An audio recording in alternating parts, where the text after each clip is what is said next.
सभी को मन्ना था। आज मूसा सुख उपवास के दिन के 35वें दिन प्रभु ने प्रवेश किया, इसलिए हम लोग 35वें अध्याय को ध्यान करेंगे और उसका वचन पढ़ेंगे। हम लोग निर्गमन की किताब उसका 35वां अध्याय उसका वचन दूसरा पढ़ो।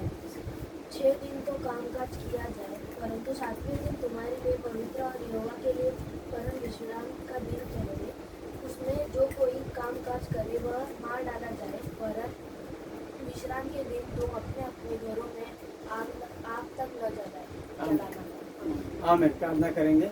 प्यारे प्रभु जी, मैं धन्यवाद करता हूँ पिता इस समय के लिए। प्रभु तुमने मुझे प्रभु तेरा वचन कहता जब भी तुम नाम से खड़े होकर बात करो, तुम नहीं तुम्हारे भीतर में आत्मा बात करेगी। मसीहा मुझ निर्बुद्धि निर्ज्ञानी को प्रभु अपने सलीब से प्रभु सिखा कर तू स्वयं प्रभु अपने लोग शुद्ध करके तेरे आत्मा में समा के प्रभु जी तू तेरे बच्चों से बातें कर। छोटी सी प्रार्थना और यीशु मसीह के महान नाम से मैं मांगता हूँ प्रभु कर। आमीन। पिता पुत्र पवित्र आत्मा से प्रभु की आशीष तुम पर, तुम्हारे परिवार, तुम्हारे काम का सदा सर्वदा बनता रहे। आमीन। प्रभु की महान कृपा से परमेश्वर ने हमें इस 35वें दिन में प्रवेश किया है। तो 35वां दिन अभी थोड़े दिन बचे हैं, 4 या 5 दिन, इतने ही दिन हैं, यानी 4 यानी और कम से कम 2-3 दिन 4 दिन बचे हैं। ठीक है। तो आज के दिन भी परमेश्वर कल के दिन में परमेश्वर ने मूसा को आज्ञा दिया सारी बातों के लिए, और आज के अध्याय में मूसा लोगों को बता रहा है। ठीक है। तो सबसे पहले मूसा लोगों को क्या बता रहा है?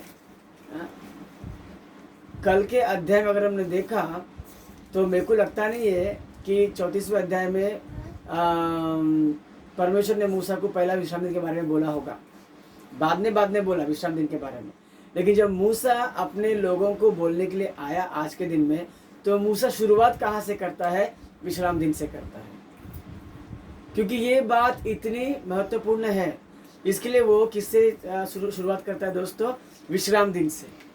तो 6 दिन तुम्हारे लिए कार्य करो, 7वें दिन वो यहोवा के लिए विश्राम दिन है करके मूसा कहता है लोगों को, और मूसा को कहा परमेश्वर ने। वो किसके लिए विश्राम दिन है बोलता है? यहोवा के लिए विश्राम दिन है। तो उस दिन तुम क्या करो? पवित्रता से रहो, पवित्रता से रहो। उस दिन हमको पवित्र रहने का, देखो शुक्रवार को हम लोग उपवास रहते हैं, तो उस उपवास के दिन में हम लोग जितना पवित्र हम लोग रहते हैं ना, उससे अधिक पवित्र हम लोगों को इस विश्राम दिन में रहना है। किसी काम को छूने का नहीं, कोई काम का से अपवित्र नहीं होना चाहिए। तो उस तरीके से परमेश्वर जो है कहता है ये दिन परमेश्वर यहोवा के लिए विश्राम दिन है, और उस दिन तू कोई काम काज नहीं करना। यहाँ तक कि आग भी तुम्हारे यहाँ कहीं पर भी जलाना नहीं चाहिए। आग भी यानी तुम्हारे निजी काम भी नहीं करना, पर्सनल काम, पेट के हेतु वो भी काम नहीं करना चाहिए। और कल के अध्याय में लिखा है, हमने मैं आपको बताया था कल कि चाहे वो हल जोतने का समय हो, चाहे हो लोनी का समय हो, तुम्हें विश्राम दिन आए तो जोतना भी बंद करना चाहिए। अगर कटनी का समय, लोनी का समय यानी कटनी का समय, अगर वो समय भी आए तो कटनी भी बंद करना चाहिए। वैसे ही ये रहा कमाई की बात, खुद के पेट की भी। ठीक है। हम लोग क्या करते हैं ना, हम लोगों का हैबिट था, मेरा पापा था तभी, संडे को मटन बनना ही चाहिए, तो फिर चर्च में जाने को लेट हो सकता है। मतलब घर में सब काम रख के क्या चर्च में क्या करने का? लेट जाने का। ये भी प्रभु बहुत घृणा करता है दोस्तों। इसके लिए लिखा है कि तू तेरे घर में आग भी नहीं जलाना। तो जिस काम के लिए आग काम आता है वो कोई काम नहीं करना। मूल में विश्राम दिन में तुम एक प्रतिष्ठित अपने आप को रखना चाहिए। प्रतिष्ठित यानी पवित्र, चुना हुआ, पवित्र मन से, पवित्र तन से, पवित्र तरीके से और पवित्र सोच विचार से प्रभु को समर्पित के लिए रहना है, एक व्रत के तरह।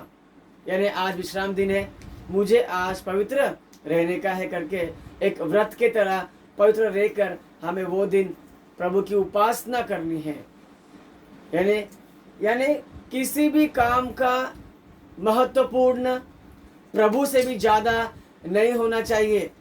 और ये बात निर्गमन में बहुत सारी बार प्रभु ने कहा है, मूसा ने लोगों को कहा है और लोगों को समझाया है। दोस्तों कितनी बार कितनी बार कितनी बार।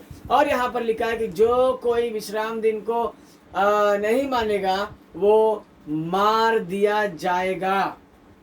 यही बात प्रभु ने आदम को भी कहा था कि तुम अगर मेरी आज्ञा नहीं मानोगे, यानी जो मैंने मना किया वो अगर करोगे तो तुम निश्चय ही क्या हो जाओगे, मर जाओगे। मर जाओगे यानी प्रभु से दूर हो जाना। तो यहाँ पर भी प्रभु खुद दूर कर लेगा। कल कैसे बोला था प्रभु ने अध्याय में कि तुम हटने लोगे, मैं तुम्हारे साथ नहीं आऊंगा, तो कर लेना दूर। वैसे ही विश्राम दिन को जो नहीं मानेगा उसको प्रभु दूर कर डालेगा। प्रभु से वो दूर हो जाएगा और दूर होकर वो शैतान के चंगुल में हो जाएगा। इसके लिए उसकी स्थिति पहले से भी और बदतर होगा। मत्ती समाचार उसके 9वें अध्याय उसके 15वें वचन में पढ़ते हैं हम लोग, अशुद्ध आत्मा जब एक आदमी को छोड़कर जाता है, हाँ, तो वो सूखा जगह ढूंढता है। जब वो नहीं पाता है तो अपना पुराने घर में लौट के आता है कि मैं देखूं कि वो कैसा है करके। झाड़ा पूसा खाली और तैयार सजा सजाए देखकर वो अपने से भी और बुरे 7 और अशुद्ध आत्मा को लेकर आती है और उसकी स्थिति पहले से भी बहुत बदतर होगी। तो जो भी प्रभु के द्वारा दूर हो जाएगा या प्रभु से दूर हो जाएगा या प्रभु के भाषा में मार दिया जाएगा, वो उसकी स्थिति पहले से भी बदतर हो जाएगी। आदम भी पहले से बदतर ही हो गया। पहले मेहनत नहीं था, पसीना नहीं था, हल जोतने का नहीं था, बनाने का नहीं था, कपड़े धोने का नहीं था, कपड़े सिलवाने का नहीं था, कपड़े पहनने का नहीं था, कोई भी काम नहीं था। केवल प्रभु से संगति और संगति। यानी उनको प्रभु ने ऐसे वातावरण में रखा जहां पसीना भी नहीं आए, क्योंकि प्रभु ने श्राप में कहा है तू पसीना बहा के कमाएगा। इसका मतलब उसके पहले पसीना नाम का चीज नहीं था। उनको प्रभु ने इस तरीके से रखा वातावरण, जैसे हम लोग एसी में बैठते हैं ना, बिल्कुल पसीना नहीं आता है। वैसे एदन की वाटिका का जो वातावरण था, क्लाइमेट था, वैसे प्रभु ने रखा था, बिल्कुल बिना पसीने का। इतना अच्छा जीवन रखा था। जो आज्ञा तोड़ दिया उसमें क्या आ गया, अभी पसीना आना शुरू हो गया। क्यों पसीना? पसीना यानी मेहनत, बदतर जिंदगी। वैसे ही प्रभु के नाम में जो मर जाएगा वो विश्राम दिन से, विश्राम को नहीं मानेगा वो मार दिया जाएगा और उसकी जिंदगी पहले से भी बदतर हो जाएगी, बदतर जिंदगी हो जाएगी। इसके लिए प्रभु कहता है कि जैसे प्रभु ने आसमान से मन्ना बरसा, तभी एक दिन विश्राम दिन के पहले ही ज़्यादा दिया और बोला ज़्यादा ले लो, और वो खराब भी नहीं हुआ। वैसे ही विश्राम दिन को अगर तुम चर्च के टाइम को छोड़कर काम पर जाओगे तो बरकत नहीं आएगा। वो कमाई में बरकत नहीं है। चर्च में आके काम पर जाओ या काम पर जाके चर्च में आओ, वो बरकत होगा। लेकिन चर्च को पूरा छोड़कर सिर्फ काम करना बिल्कुल भी बरकत नहीं है। वो कमाई भी तुम्हारे हाथ में लगेगा नहीं और वो कमाई तुम अनुभव भी नहीं कर पाओगे। वो ऐसे किसी और को जाएगा, या तो डॉक्टर को, या तो वकील को, या तो पुलिस को, या तो ट्रैफिक पुलिस को, हाँ, या तो चोरी को, चकारी को जाएगा। लेकिन तुम्हारे पास बिल्कुल भी वो नहीं आएगा, तुम अनुभव नहीं कर पाओगे। ये दोस्तों प्रभु की ओर से आज्ञा है।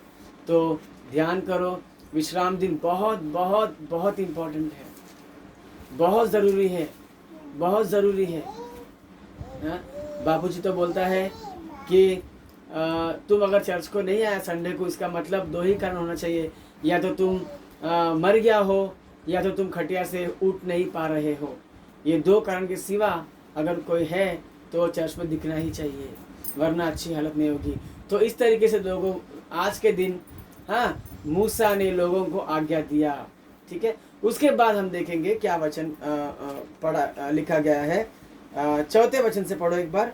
फिर मूसा ने 10 तक। इस्राएलियों की सारी मंडली से कहा, जिस बात की आज्ञा यहोवा ने दी है वो यह है, तुम्हारे पास से यहोवा के लिए भेंट ली जाए, अर्थात जितने अपनी इच्छा से देना चाहेगा यहोवा की भेंट करके ये वस्तु लिया है, अर्थात सोना, चांदी, पीतल, नीले, बैंगनी और लाल रंग का कपड़ा, सूक्ष्म सनी का कपड़ा, बकरी का बाल, लाल रंग से रंगी हुई मेढ़ों की खालें, सुइसों की खालें, बबूल की लकड़ी, उजाला देने के लिए तेल, अभिषेक का तेल और धूप के लिए सुगंध द्रव्य, फिर एपोद और चपरास के लिए सुलेमानी मणि और जड़ने के लिए मणि। हाँ, यहाँ पर विश्राम दिन वाली आज्ञा होने, सबसे पहला मूसा ने प्रभु की आज्ञा मानने के लिए पहला चेतावनी दिया है, उसके बाद भेंट के लिए बोला है। कोई लोग क्या करते, बहुत से लोग ये दुनिया में, कोई लोग प्रभु की बात मानते नहीं मगर भेंट आगे लाके देते हैं। ऐसा प्रभु को पसंद नहीं। प्रभु को क्या चाहिए पता है? तुम्हारा पीसा हुआ मन चाहिए, जीवित बलि चाहिए प्रभु को, पाप को त्याग कर आगे आना चाहिए। प्रभु को नम्र वाला जिंदगी चाहिए, परंतु घमंड से भरी जिंदगी नहीं चाहिए दोस्तों। उसको सबसे पहले प्रभु ने मूसा ने लोगों को कहा, पहले तुम आज्ञा मानो। ये पहले क्लियर कर लो कि मैं प्रभु की आज्ञा मानूं या नहीं मानूं।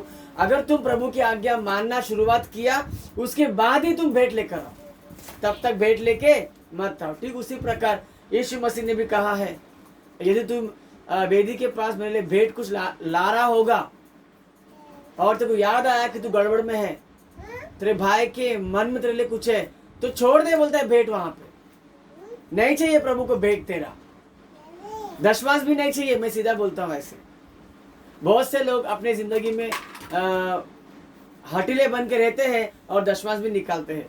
यीशु मसीह ने कहा शास्त्रियों से, फरीसियों से, भला होता कि तुम ये भी करते और वो भी न छोड़ते, तो ही दोनों भी करते तो ही भला होता। क्योंकि वे लोग सौंफ में, जीरे में, कोतमीर में दशमांश निकालते थे और प्रभु ने कहा उनको, तुमने तो महत्वपूर्ण बातें छोड़ दिए और ये बातें करना शुरू किया। भला होता कि तुम ये भी करते और वो भी नहीं छोड़ते। तो दोनों भी करना चाहिए। अगर दोनों में से एक भी गायब हो गया तो प्रभु पसंद नहीं करेगा। अगर तुम प्रभु की आज्ञा मान रहे हो और भेंट के लिए आपका दिल नहीं मानता है, तो भी आप लायक नहीं हो प्रभु के प्यार के। अगर आप भेंट दे रहे हो और प्रभु की आज्ञा नहीं मान रहे हो, तो भी आप लायक नहीं हो प्रभु के प्यार के। तो क्या होना चाहिए? सबसे नंबर 1 प्रभु की आज्ञा माननी चाहिए। यहाँ पे लाइन से मूसा बोलता है। ये अध्याय में ना 34वें अध्याय में प्रभु यहोवा ने मूसा को जैसे भी कहा होगा, लेकिन यहाँ पर मूसा जो है एक लाइन से लोगों को बोल रहा है उनकी जिंदगी कैसा होना चाहिए। पहला प्रभु की आज्ञा माननी चाहिए, उसके बाद तुम प्रभु को भेंट देना चाहिए, और उसके बाद बोलता है जिसके जिसके मन में होगा वही दो, जिसके मन में नहीं है वो मत दो करके मूसा बोल दिया। अगर हम लोग ऐसे देखो, चर्च में भी बहुत बार हम लोग अनाउंस करते हैं क्रिसमस के बारे में या ईस्टर के बारे में या फिर मंदिर के काम के बारे में, हाँ, कि जिसके जिसके मन में है वो दे दो करके हम लोग, मैं खुद भी अनाउंस करता हूँ, हाँ, जिनका जिनका मन करता है वो दे दो करके।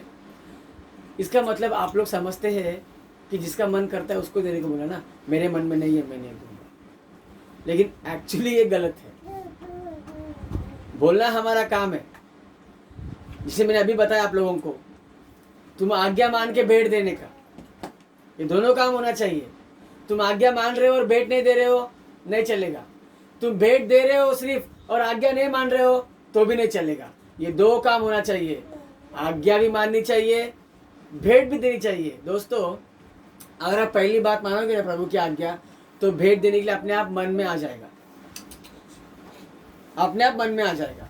अगर तो प्रभु की आज्ञा मानने में फुर्ती नहीं है तो भेंट देने को भी मन में नहीं आएगा। तो जिसके पास अभी भेंट नहीं आता है, इसका मतलब ये है वो कहीं ना कहीं प्रभु की आज्ञा नहीं मानता है। ये इस अध्याय से मालूम पड़ता है। तो जो प्रभु की आज्ञा मानता है वो, उसका दिल ऑटोमेटिक प्रभु को देने के लिए आ जाएगा, ऑटोमेटिक। तो इसके लिए मूसा कहता है, और हम भी कहते हैं चर्च कलीसिया में खड़े रहकर, वेदी पर खड़े रहकर, जिसके मन में, जिसका मन प्रेरित करता है वो लाके भेंट दे दो करके। इसका मतलब सभी को देना चाहिए, ठीक है। और भला आपके पास है या नहीं है वो प्रभु जानता है। यहाँ मन की बात आ रही है नहीं है उसकी बात मैं नहीं कर रहा हूँ। है तो देंगे, नहीं है तो नहीं देंगे, आपका मन प्रभु जानता है और आप जानते हो, लेकिन देने का मन होना चाहिए करके यहाँ मूसा कहता है दोस्तों। और यहाँ पर मूसा सबसे पहले तीन भेंट बोले हैं, सोना, चांदी और पीतल। ये तीनों भी, सोना पवित्र है बाइबल के वचन के जरिए, चांदी भी पवित्र है बाइबल के वचन के जरिए, और पीतल जो है अलग अलग करता है। पीतल एक न्याय को दर्शाता है, पीतल एक पछतावे को दर्शाता है। मैंने पहले भी आपको बताया, पीतल यानी न्याय करना, ठीक है, और पछतावा करना। तो सोना जो है बहुत श्रेष्ठ है। सोना कैसा है? बहुत श्रेष्ठ, सोने से बढ़ के कुछ नहीं है। सोना बहुत श्रेष्ठ है दोस्तों। तो इसके लिए तुम भी श्रेष्ठ हो। पौलुस कहता है कुरिन्थियुस में कि तुम मोल लेके लिए गए हो, मीरू विलुव बेटी कोनबड़िनवा, तुम मोल लेके खरीदे गए हो। और ये मोल कौन सा है मालूम है? लहू, प्रभु के लहू से हम लोग खरीदे गए हैं दोस्तों। और जिसके अंदर वो लहू बहता है वो खुद ही सोना है। प्रकाशित वाक्य में लिखा है कि अपरंजी वंटी पादमुलु पोलिनवाड़। सोने का सा सिंहासन में, सोने का सा उसके पैर का दर्शन यूहन्ना ने प्रकाशित वाक्य में देखा है दोस्तों। वो महायाजक यीशु मसीह जो दर्शन दिया है वो खुद ही सोना है और कुछ भी नहीं। तो बहुमूल्य, बहुत बहुत श्रेष्ठ है हम और तुम, जो हम प्रभु यीशु के लहू के द्वारा खरीदे गए हैं। तो हम लोग है ना आलतू फालतू नहीं है, हम एरे गेरे नहीं है, हम दुनिया से अलग है, अलग है। सोना मिट्टी में भी चमकेगा, गर्म पानी में भी चमकेगा। वो अपना, सोना जो है वो अपना रंग नहीं छोड़ता। सोने की खूबी क्या है? सोना जो है अपना रंग नहीं छोड़ता, चाहे मिट्टी में रखो, चाहे पसीने में रखो, हाँ, चाहे किधर भी रखो, चाहे उसको हमेशा भी इस्तेमाल करो, अपना रंग वो नहीं छोड़ता। हम भी अपना रंग नहीं छोड़ना चाहिए। तकलीफ हो, यात्रा हो, या मंदिर के लिए काम करना हो, ये लोग कर रहे हैं आज, या मंदिर के लिए देना पड़े कुछ, या मंदिर के लिए आज के जो निर्गमन के 15वें अध्याय में जो लोग नाचे थे डफ बजा के, क्या पुरुष, क्या स्त्री, क्या बच्चे, क्या जवान, खुशी से सब लोग आज काम कर रहे हैं प्रभु के मंदिर के लिए। स्त्रियां भी अपने अपने ज्ञान से, हाँ, कढ़ाई सिलाई का काम करके, हाँ, वो प्रभु के मंदिर में ला के भेंट दिया है, ठीक है। और जवान लोगों ने भी भेंट दिया है। और ऐसा भी लिखा है कि आहोली बाम को अच्छे अच्छे चीज़ें दूसरों को सिखाने के लिए प्रभु उसको बुद्धि दिया है। चर्च में बहुत लोग होते हैं जो दूसरों को सिखाने के लिए नहीं चाहते हैं। यहाँ पे एकता दिख रहा है दोस्तों। तो चांदी जो है, चांदी भी वचन है, वो भी श्रेष्ठ है दोस्तों। यीशु मसीह को भी जब पैदा हुआ था, शास्त्रियों ने, हाँ, यही उनमें से भेंट दिए गए थे। तो वैसे ही सबसे पहले देखो, प्रभु के मंदिर बनाने के लिए सबसे पहले मूसा ने सोना, चांदी, पीतल का मांग किया। तो यानी सबसे पहले बहुत बहुमूल्य आबिल ने भी जब प्रभु को दिया था, बहुमूल्य दिया था। लिखा है वो चुन के छाट के, आबिल ने चुन के छाट के जो अच्छा है वो प्रभु को दिया था और प्रभु ने ग्रहण किया। मगर कैन के बारे में चुन के छाट के लिखा नहीं है, परंतु कुछ दिया। छाट के चुन के देना, कुछ देने में जमीन आसमान का फर्क है।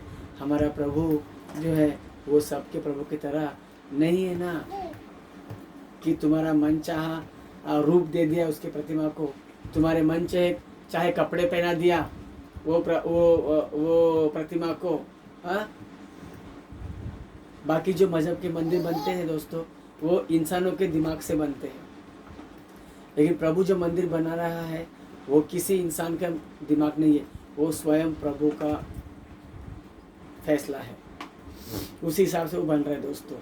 तो कितना बड़ा भाग्य है मंदिर बनने के लिए ये सभी लोग काम में आ रहे हैं। हाँ, यात्रा किधर गया, यात्रा किधर गया। और आज के इस पद में लिखा है कि ये ना मोबाइल मंदिर है, यानी उसको कुर्सी कैसा हम लोग खोल के बैठ जाते हैं, फिर बंद करके उसको उठा के लेके जाते हैं, तो ये लोग भी वैसे ही मंदिर बना रहे हैं। इनका यात्रा खत्म नहीं हुआ।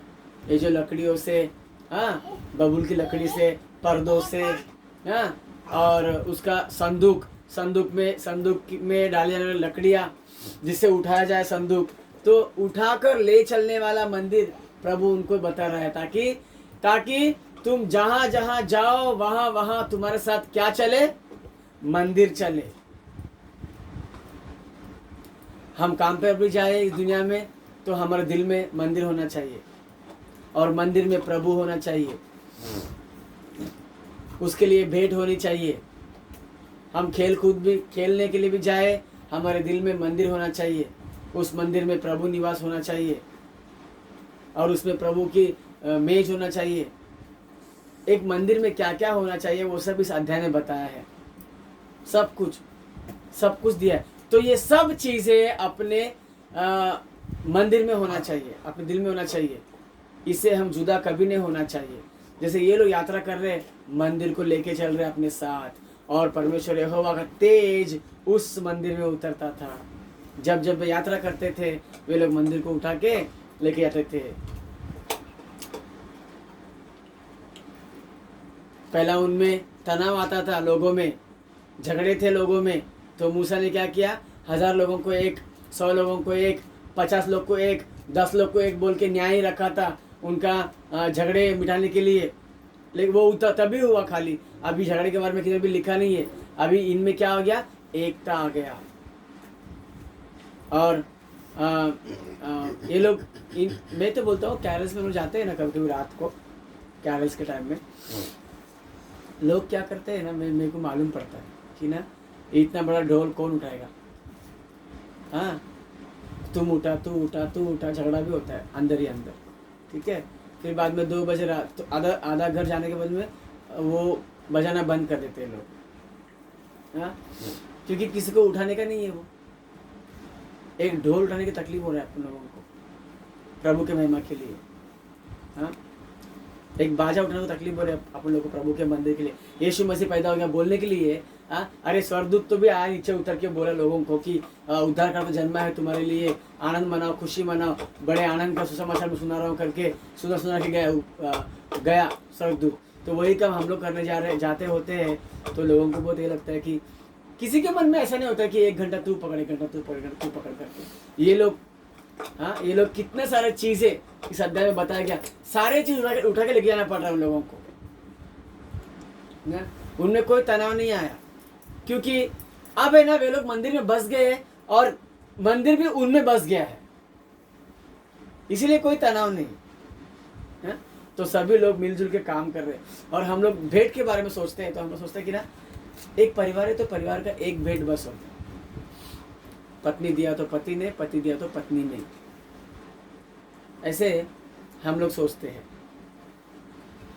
त्योहारों में ऐसे सोचते हैं हम लोग, पति दिया तो पत्नी ने देने का, पति दिया तो पति ने देने का। लेकिन संडे में तो सब पति भी देता है, पत्नी भी देता है, बच्चा भी देता है, सब देते हैं। तो संडे का दान कम होता है, इसके लिए 10 रुपये उसके सब लोग देते हैं। फिर कोई लोग सोचते हैं कि चूल्हा अलग नहीं हो गया ना, तो हमारा परिवार एक ही है, बेटा भी इधर ही खाता है, बहू भी इधर ही खाती है, सास ससुर इधर ही है, तो एक ही कवर देने का, ऐसा भी सोचते हैं। लेकिन संडे को फिर क्यों तुम सब देते हो? पहले मेरे को वो क्लियर करो। इतना सा बच्चे को भी देते हैं, ले डाल, क्योंकि वो कम होता है ना, फिर त्योहार में वो ज़्यादा होता है कवर में, तो इसके लिए एक ही कवर देने। लेकिन यहाँ पर तो प्रभु बोलता है कि जिसके मन में प्रेरित हो गया वो सब दो। यानी एक परिवार में अगर 4 लोग होते हैं तो चारों के मन में आया होगा तो चारों भी देने का। तो ऐसा ऐसा मन प्रभु के लिए रखने का ही नहीं बिल्कुल, फिर वो कैन की तरह हो जाएगा, बिल्कुल भी नहीं। ये बात गलत है बहुत। और देना भी है तो खुशी से देना, गिनने का नहीं, प्रभु के लिए, प्रभु के लिए गिनने का नहीं। प्रभु देगा फिर से। अरे प्रभु के पास क्या कुछ नहीं है देने के लिए है? हम लोग जब भी तुम प्रभु में नहीं थे तभी कितने बार आप लोग भगत को देते थे, कितना क्या चढ़ावा करते थे। हमारा प्रभु उससे भी अधिक मांगता है, कितना कम मांगता है, मांगता भी नहीं है वो तो। ये तो प्रभु के मंदिर के लिए है। देखो जिसके मन में है वही दो करके प्रभु ने बोला, इसका मतलब ये मांगना नहीं है, ये तुम स्वयं देना है। मांगना क्या है मालूम है क्या? मैंने पढ़ाया था 3-4 दिन पहले मत्ती में कि यीशु मसीह से पूछता है कि कर देना चाहिए क्या, तो बोलता है हाँ दे दो, जा मछली पकड़ उसके मुंह में शकेल रहेगा वो लेके दे दो। कैसर को देना पड़ेगा, वो है मांगना, कंपलसरी देना ही पड़ेगा, वो है मांगना। प्रभु मांगता नहीं, प्रभु बोलता है तुम्हारी मर्जी, जिसके मन में आएगा वो दो, जिसके मन में नहीं आएगा वो मत दो करके प्रभु बोलता है दोस्तों। प्रभु मांगता नहीं, हमें ही देना है, हमें ही देना है दोस्तों। उसी डॉक्टर मांगता है क्या? हम पहले से पैसे लेके चलते डॉक्टर के पास क्योंकि देना ही पड़ेगा। हम सिर्फ पूछते हैं कितना, इतना ही, और देना ही पड़ेगा। उसी तरीके से दोस्तों हमें देना ही पड़ेगा, ठीक है? तो परिवारों में सभी लोग देने के लिए आगे पीछे बिल्कुल भी नहीं हटना चाहिए। इससे तुम्हारा मन मालूम पड़ता है इससे कि तुम किस मन से दे रहे हो करके। तो सोना चांदी और पीतल, कुल मिला के इसके अंदर क्या क्या है? सोना चांदी और पीतल, बबुल की लकड़ी मंदिर के लिए, नीले बेजनी का कपड़ा, सूक्ष्म कपड़ा, बटी हुए कपड़ा, और बुटाई का काम, और बकरी के बाल, उससे भी उसको भी एक करके, कितना मेहनत वाला काम है एक्चुअली। देना भी है, देखो प्रभु को देना भी है, मतलब कैसे देना है? मेहनत करके देना है। और एक बात मैं आप लोग को बोलता हूँ, इसमें लिखा है कि तुम में से दो करके क्या क्या चीज ला रहे हो।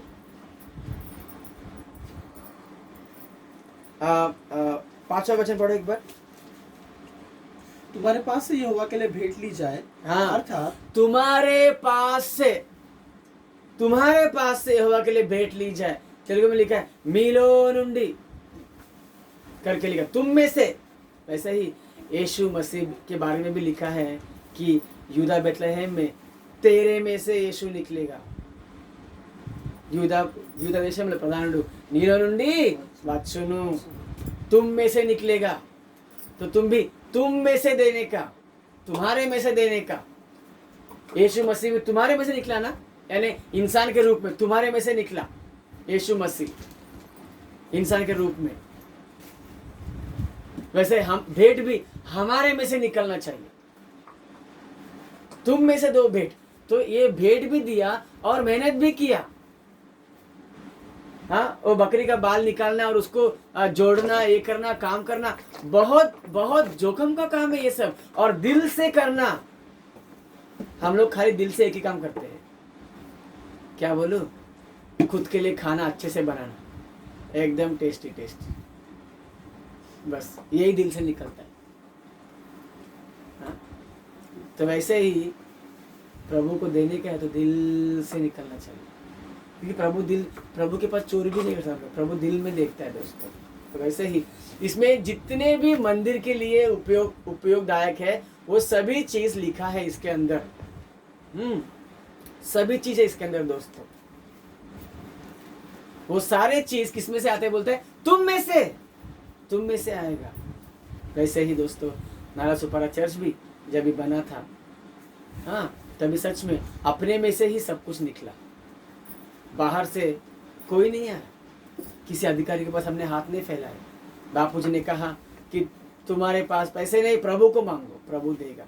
और वैसे ही हम में से, हम गरीबों में से ही मंदिर के सब कुछ निकला और सब कुछ दे दिया, और सब कुछ पूरा भी हो गया दोस्तों। और जब भी लगता है मंदिर के लिए सच में देते हैं, सभी लोग देने वालों में से ही है, क्योंकि हम लोग मसीह बन गए ना। जो प्रभु की आज्ञा मानते हैं वो देने में पीछे नहीं हट सकते हैं दोस्तों। बस इतना एक ही बात बोलूँगा मैं आज तुम लोगों को, जो देते हैं वो प्रभु की बात भी मानो, और जो प्रभु की बात मानते हैं वो देना भी जानो, और ये दोनों भी करो। ये दोनों करके दिल से प्रभु को दे दो, अपने आप फिर निकलेगा देने का। एक ही काम मत करो, ये 10-5 में दे देगा, बाकी सब तुम देख लो, मेरा घर चलना चाहिए अच्छे से, तुम प्रार्थना करो, बाकी मैं ऐसा ही घूमते रहेगा। हाँ, ऐसा नहीं चलेगा। मैं सब लोगों को बोलता हूँ, आज भी सारे लोग जो 10 निकालते हैं, सबसे पहले जो निकालते हैं उनके बारे में बोलूँगा, उसके बाद जो नहीं निकालते उनके बारे में बोलूँगा। जो 10 निकालते हैं उनसे मेरी दरख्वास्त है, 10 निकालते निकालते आप लोग प्रभु की आज्ञा मानने का भी रास्ते पे चलो, ये दोनों भी होना चाहिए। और जो नहीं निकालते वो लोग पहला, जैसे इस अध्याय में लिखा है, वो लोग नहीं निकालते मतलब प्रभु की आज्ञा नहीं मानते, क्योंकि मूसा ने अभी लाइन से बोला है 35वें अध्याय में, सबसे पहले प्रभु की आज्ञा मानो, विश्राम दिन को जानो, वरना मार दिए जाओगे। तो जो आज्ञा नहीं मानते वो मार दिए जाने के लाइन में है, उस कतार में है वो लोग। हाँ, तो वो आज्ञा मानो, वो आज्ञा मानोगे तो तुम अपने आप तुम्हारे दिल में देने के लिए उठेगा, इच्छा उठ जगेगा। ठीक है, तो उस तरीके से लाइन से करो और सब कुछ करो दोस्तों। इस मंदिर में क्या क्या है वो सब हमारे जहन में होना चाहिए। प्रदीप, उसका तेल, अभिषेक तेल, और जितने सारे चीजें यहाँ पे लिखे हैं वो सब कुछ यहाँ पर होना चाहिए दोस्तों। और दूसरे को सिखाने की बुद्धि, और प्रभु के बुलावट पर बसलेल की तरह सर झुकाने का बुद्धि, इच्छा। हाँ, बसलेल को प्रभु ने आज्ञा दिया, वो सारी आज्ञा के अनुसार करने की इच्छा, ये अभी कामकाज चालू हो गया प्रभु के लिए दोस्तों। मेरे को तो ना ये अध्याय में एक त्योहार नजर आता है अभी से ही। आज मैं बाइबल पढ़ रहा था ये अध्याय, तो मुझे ना एक त्योहार जैसा दिख रहा था। वो ग्रुप में मेरे ने फोटो भेजा, वो भी देखो आप लोग, कैसे लग रहा है, सब लोग अपना अलग अलग काम कर रहे हैं, एक त्योहार की तरह। यानी प्रभु की बात मानना एक त्योहार की, एक पर्व है। प्रभु की आज्ञा मानना एक पर्व है, और पर्व तभी होता है जब खुशी होती है मन के अंदर। एक खुशी लेके आता है पर्व, यानी त्योहार एक खुशी को लेके आता है दोस्तों, और रूठे लोगों को नजदीक लेके आता है दोस्तों। परिवार में एकता लेके आता है दोस्तों, एक साथ थाली लेके आता है, एक साथ खाना लेके आता है, एक साथ रोटी लेके खाते हैं हम लोग दोस्तों। तो ये है पर्व। तो पर्व तब होता है जब हम प्रभु की आज्ञा मानते हैं। ये अध्याय को पढ़ के ना मुझे, और सब लोग काम करना शुरू कर दिया, तो मुझे एक पर्व लग रहा है। अभी अपना पर्व आ रहा है, तेल अभिषेक का पर्व। हाँ, तो ये एक पर्व, आज का दिन मेरे को एक पर्व ही लग रहा है, क्योंकि प्रभु की आज्ञा मानना एक पर्व से कम बिल्कुल भी नहीं है। त्योहार है, त्योहार यानी खुशियां। तो जो प्रभु की आज्ञा मानेगा उसमें खुशियां आएंगी। और हम लोग श्रेष्ठ है, सोना, चांदी, पीतल, जो भेंट मंदिर के लिए उपयोग होता है, वो से हम भी प्रभु के मंदिर के लिए उपयोग होना चाहिए। प्रभु, मेरा हाथ, मेरे पैर, मेरा दिमाग, मेरा सर, मेरे कामकाज, मेरे चीज, हाँ, अगर तेरे मंदिर के लिए उपयोग आएगा तो इससे बड़ा कुछ नहीं है दोस्तों। तो हम लोग है ना, इस अध्याय से ये जान रहे हैं हम लोग आज कि हम लोग, हमारा शरीर, हमारा ज्ञान, हमारी बुद्धि मंदिर के लिए इस्तेमाल होना चाहिए। प्रभु के लिए, प्रभु के लिए इस्तेमाल होना चाहिए, किसी भी तरीके से, किसी भी तरीके से। बकरे का बाल, बकरी का दूध, गाय, भैंस, या फिर कपड़ा, सूक्ष्म शरीर का कपड़ा, नीले बैंगनी रंग, लाल रंग, सोना, चांदी, पीतल के तरीके से, किसी भी तरीके से प्रभु के मंदिर के काम आना चाहिए। पिछले अध्याय में लिखा था कि हर पशु का पहलौठा मेरा है करके, और अगर गधा है तो गधे का मोल देकर उसके बदले क्या दो करके बोलता है, मेमना देके उसको छुड़ा लो। यानी अगर गधा है, गधे को हम लोग बलि या मंदिर में बलि के लिए, मंदिर के निर्माण के लिए उपयोग नहीं हो सकता है, तो गधे के बदले में क्या दो बोलता है, जो चीज की उपयोग हो मंदिर की वो दे दो, वो दे दो करके यहां बोलता है दोस्तों।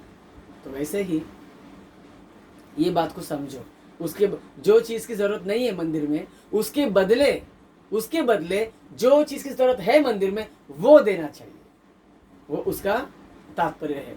तो उस तरीके से हमारे अंदर की सारी चीजें, देखो, एक इंसान की लहू इंसान को बचाने के लिए काम आता है। लहू जीवन है, तो यीशु मसीह का लहू हम बचाने के लिए काम आया। तो हमारा जो सब कुछ है वो सुसमाचार बांट कर किसी का लाइफ बचाने के लिए और प्रभु को देने के लिए और प्रभु के मंदिर के निर्माण के लिए भी अपना शरीर, आत्मा, प्राण, अपने बुद्धि, ज्ञान सब कुछ प्रभु के लिए काम आना चाहिए और एक मंदिर निर्माण होना चाहिए। दोस्तों, ऐसी स्थिति सदा प्रभु हमें देता रहे। आमीन। करे प्रभु जी, जो वचन ने बोया है पिता 100 गुना फल बन करना सुनने में, यीशु के नाम से मैं मांगता सुना कबूल कर। आमीन। अंतिम प्रार्थना करेंगे इस समय में। अंतिम प्रार्थना कौन करेगा? कोई भी करो जोर से। पिता परमेश्वर, आपके नाम को धन्यवाद, स्तुति, महिमा मेरे राजा। प्रभु जी, आज का दिन सुंदर समय पिता परमेश्वर, मूसा के सुख उपास के पिता परमेश्वर 35वें अध्याय में हमें लेकर आने के लिए आपका बहुत बहुत धन्यवाद। प्रार्थना करता प्रभु जी, तेरे दास पिता परमेश्वर पासवान जी को पिता परमेश्वर आपने खड़ा करके हमें पिता परमेश्वर इस निर्गमन के 35वें अध्याय के पिता परमेश्वर बुद्धि ज्ञान देते हुए पिता परमेश्वर आज के वचनों के द्वारा प्रभु जी बात किया पिता परमेश्वर आपने कि आज्ञा मानते हुए पिता परमेश्वर जो बैठे वो दियो, और जो अगर भेंट दे रहे हो और आज्ञा नहीं मानते हो तो ये अच्छा नहीं है। तो हम लोग को दोनों चीज़ करते हुए पिता परमेश्वर आपके चरणों पर प्रभु जी आपके नज़दीक में आकर पिता परमेश्वर हमारे हृदय में प्रभु जी आपका मंदिर का निर्माण करने की कृपा तो हम सभी के जीवन में प्रदान करना है पिता परमेश्वर। वैसे ही प्रार्थना करता प्रभु जी हम सभी लोग एकत्रित मिलकर पिता परमेश्वर प्रार्थना करके पिता परमेश्वर इस कोरोना वायरस को पिता परमेश्वर तू प्रभु जी हम सभी की प्रार्थना सुन के पिता परमेश्वर निकाल बाहर कर दे प्रभु यीशु मसीह के नाम से प्रार्थना करता हूँ। सभी बीमार लोगों के लिए पिता परमेश्वर सभी को तो आशीष कर, सभी को ब्लेस कर, तेरी आत्मा सभी के साथ। वैसे प्रभु जी इस महामारी के इस महारोग के समय पिता परमेश्वर पगार पानी प्रभु जी सबको मिलने दे पिता परमेश्वर, और सभी के जीवन में तो कार्य करना है पिता परमेश्वर, हर एक कमी घटी को निकाल। वैसे प्रभु जी अभी कुछ ही दिनों में प्रभु जी तेल अभिषेक का कार्यक्रम होने वाला है जो प्रभु जी हम हर साल प्रभु जी बाइबल मिशन में त्यौहार के रूप में मनाते हैं। वैसे प्रभु जी इस साल भी पिता परमेश्वर इस गवर्नमेंट के माध्यम से पिता परमेश्वर कुछ ना कुछ प्रभु जी एक आदेश निकल के पिता परमेश्वर हम अच्छे से पिता परमेश्वर तेल अभिषेक का त्यौहार बनाए, ऐसी शक्ति प्रदान करके हमारे जीवन में कार्य कर, सभी को तैयार कर पिता परमेश्वर तेरे तेल अभिषेक के लिए प्रभु जी सभी को पवित्र कर, और पिता परमेश्वर सभी को तेरा ज्ञान प्रदान कर पिता परमेश्वर आपकी ज्योत प्रभु जी सभी के घर में, सभी के हृदय में, सभी के शरीर में देते हुए पिता परमेश्वर हम सभी को पिता परमेश्वर इस महारोग से महामारी से बचा। प्रभु जी आपको धन्यवाद करते अब तक प्रभु जी किसी को भी कुछ नहीं हुआ पिता परमेश्वर, पूरे कलीसिया वालों को तूने सुरक्षित रखा है प्रभु जी, आपका संरक्षण है पिता परमेश्वर। जो हम सभी लोग हर दिन प्रार्थना में जुड़े रहते हैं आपसे पिता परमेश्वर, उसका पिता परमेश्वर ये आशीष है प्रभु जी। आगे भी पिता परमेश्वर आपके चरणों के ऊपर रहकर आशीष प्रभु जी ऐसी बोछार करते प्रभु जी हमारी रक्षा कर। छोटी सी प्रार्थना हमसे बात करने प्रभु यीशु मसीह के महान नाम से मांगता सुन और कबूल कर। आमीन। प्रभु की प्रार्थना करेंगे। हे पिता तुझे स्वर्ग में है, तेरा नाम पवित्र माना जाए, तेरा राज्य है, तेरी इच्छा जैसे स्वर्ग में पूरी वैसे बुद्धि पर भी हो। आज हमारे प्रतिदिन का आहार हमें दे, जिस प्रकार हमने अपने अपराधियों को क्षमा किया है उसी प्रकार तू भी हमारे अपराधों को क्षमा कर, और हमें परीक्षा में ला परंतु बुराई से बचा, क्योंकि राज्य पराक्रम और महिमा सदैव तेरी है। आमीन। आशीष लेंगे। प्रभु यीशु लोगों की जय हो, इब्लिस के कामों का नाश। प्रभु यीशु लोगों की जय हो, इब्लिस के कामों का नाश। प्रभु यीशु लोगों की अनंत जय हो, इब्लिस के कामों का नाश सर्वनाश। हालेलुया हालेलुया हालेलुया, स्तुति स्तुति स्तुति। आमीन आमीन आमीन। आशीष लेंगे। पिता पुत्र पवित्र आत्मा त्रिएक प्रभु की आशीष 35वें दिन का 35वां आशीर्वाद अपने परिवार में, अपने घर में, अपने शरीर में प्रभु का मंदिर निर्माण होने हेतु और इसकी आज्ञाओं पर चलने हेतु सदा सर्वदा प्रभु तुम्हें तैयार करता रहे। आमीन। सभी लोगों को मरनाता